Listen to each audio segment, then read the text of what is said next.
Welcome back to the Lancaster Bombers Dynamic D YouTube channel. We're going to post some drills for you guys to use in your own practices, and these are primarily for the coaches. And if any players want to do some of this stuff as development, these are here for you as a resource.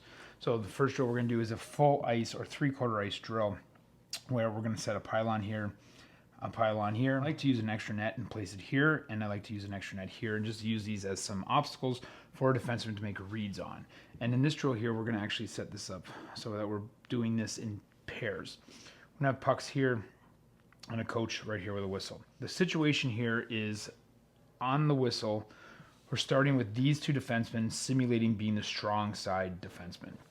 And what we want here is we're holding the line, and that we see now control with the other team now coming out with full possession breakout. So what we're asking our defensemen to do is here to get off the wall and start to protect inside the dots. We want to teach our defensemen to get off the wall, protect middle, and then work on our funnel outside. So on the whistle, both of these strong side defensemen, we're going to work on getting off the wall hard with a hard crossover.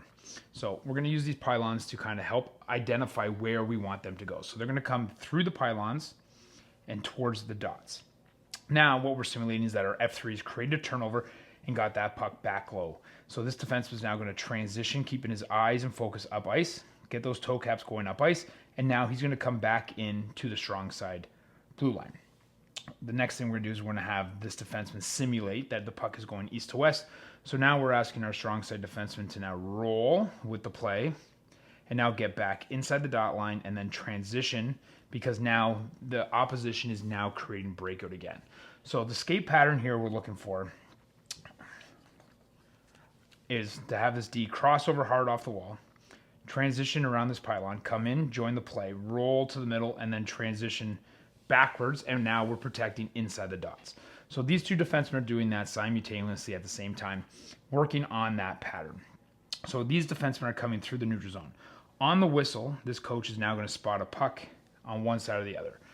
Both D are going to hear the whistle, turn, and locate. Now, when they see this puck, they're going to now establish whether they're D1 or D2, and they're going to come back on a puck retrieval. So let's say we spot that puck here. D2 is going to recognize that he's D2, and he's going to come back hard and try to get inside these dots. D1 is going to grab this puck, surround, come back, and now we're going to initiate a D to D. So now, because this D has now come inside the dots, he can now take this pass and start to leak and get outside the dots. So now that we're stretching the ice east to west, after this defenseman, who we're going to call D1, goes east to west, he is now going to make sure that he rolls underneath and supports.